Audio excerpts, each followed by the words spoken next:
मेरे भाइयों, मैं आपसे भी कहना चाहता हूं, यह विचार मेरे मन में क्यों आया। अभी राजन जी कह रहे थे कुछ लोग कहते चुनाव, अरे मैं आज से कोई यह काम कर रहा हूं। मैं आज आपको बताना चाहता हूं बचपन की एक घटना। सब बहनें मुझे सुन रही है ना, तो बोलो भारत माता की। मेरे भाइयों और बहनों, इस देश की धरती पर बहन और बेटियों की हमेशा पूजा हुई है, लेकिन बीच में एक कालखंड ऐसा आया कि बहनों को पर्याप्त सम्मान नहीं मिला। हालत इतनी बिगड़ गई कि बेटी अगर जन्म ले ले तो घर पे मातम मनाया जाए। बेटा और बेटी में भेद होने लगा। बेटा पैदा हो तो खुशियां मनाओ, बधाई गाओ, लड्डू बांटो, फायरिंग करो, खूब खुशियां मनाई जाए। और बेटी अगर पैदा हो जाए तो मां का चेहरा भी उतर जाए। बोलो मेरी बहनों, सही है कि नहीं? अरे बोल के बताओ, सही है कि नहीं? लालसा ये होने लगी कि बेटे ही जन्म ले, बेटा कुल का दीपक, बेटा बुढ़ापे की लाठी का सहारा। अब बेटा बुढ़ापे में लाठी का सहारा बनेगा कि लाठी मारेगा, इसका कोई ठिकाना नहीं है। लेकिन मैं ये गारंटी ले सकता हूं कि बेटी जब तक जिएगी उसकी हर सांस माता पिता के लिए चलेगी। मेरी बहनों, माता पिता के लिए चलेगी। लेकिन इसके बाद भी बेटियों के साथ अन्याय होने लगा। मैंने अपने घर में देखा। बचपन में मुझे ज्यादा लाड मिलता था, मेरी बहन को कम प्यार मिलता था। अच्छा कौन खाएगा? भैया। अच्छा कौन पहनेगा? भैया। बेटी बोले वो तो बाद में देख लेंगे। बहनों के साथ अन्याय, और बाद में यह अन्याय इतना बड़ा मेरे भाइयों बहनों कि बेटी कोख में मारी जाने लगी। विज्ञान के जरिए अगर यह पता चल गया कि कोख में कौन पल रहा है, बेटा पल रहा है कि बेटी पल रही है। अगर बेटा है तो जन्म लेने दो, और बेटी है तो कोख में ही मार दो।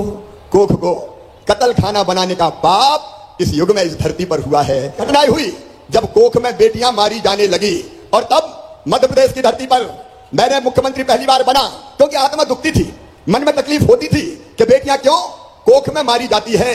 अंदर तकलीफ होती थी, और मैं सोचता था कि हे भगवान, वो दिन कब आएगा जब बेटी के जन्म पर भी स्वागत किया जाए, बधाई गाई जाए। बताओ मेरे बहनों और भाइयों, बेटियों के बिना दुनिया चल सकती है क्या?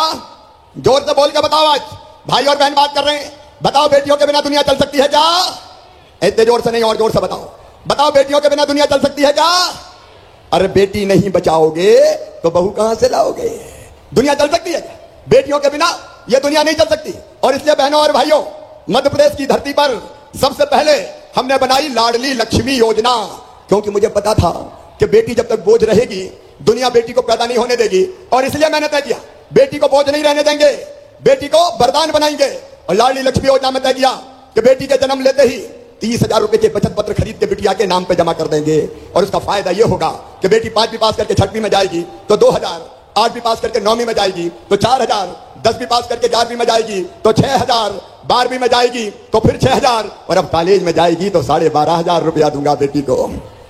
और कॉलेज पास करेगी तो फिर 12,500। बेटी लखपति मध्य प्रदेश की धरती पर हो, यह कोशिश की। मुझे लगता था, भारतीय जनता पार्टी की सरकार को लगता था कि बहन की इज्जत और सम्मान नहीं बढ़ाई तो बहन के साथ दूसरे दर्जे का व्यवहार होगा। बताओ मेरी बहनों, कुछ साल पहले जब तुम्हारा भाई मुख्यमंत्री नहीं था, बहनें चुनाव लड़ती थी क्या? सरपंच का? अरे बोल के बताओ, लड़ती थी क्या? लड़ने नहीं देते थे। चुनाव कौन लड़ेंगे? साहब लड़ेंगे। और बहन क्या करेगी? रोटी बना, चूल्हा बार, 100 आदमी आ रहे हैं, 200 आदमी आ रहे हैं। जब मैंने सोचा, भारतीय जनता पार्टी ने सोचा कि बहनों को अगर आगे बढ़ाना है तो वो सरपंच बने, नगर पालिका अध्यक्ष बने, जनपद में जाए, जिला पंचायत में जाए, बड़े पदों पर पहुंच के गांव और शहर की सरकार चलाएगी तो उसकी इज्जत बढ़ेगी और वो बहनें आगे बढ़ पाएंगी।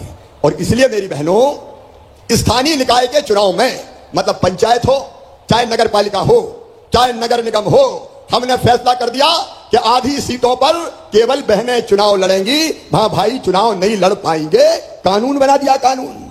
और आज देखो, जिला पंचायत की अध्यक्ष नीता कौल बैठी है। आप बताओ मेरी बहनों, आज दिल से अपने भाई को बताना, अगर ये कानून में नहीं बनाता तो बहनों को कोई चुनाव लड़ने देते क्या?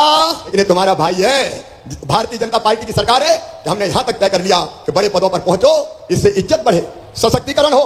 और केवल इतनी बात नहीं है मेरी बहनों, बेटियों की शादी अब मामा करवाता है, भारतीय जनता पार्टी की सरकार करवाती है। पुलिस में भी ये मेरी बेटियां देख रहे हैं, पहले पुलिस में बेटियां होती नहीं थी, पुलिस में केवल बेटे होते थे।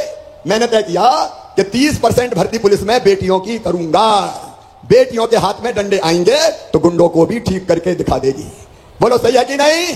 मास्टर जैसी नौकरियों में 50% भर्ती केवल बेटियों की। और केवल इतना नहीं मेरी बहनों, मकान, दुकान, खेत अगर कोई खरीदता है तो कोई औरत के नाम पे खरीदता है क्या?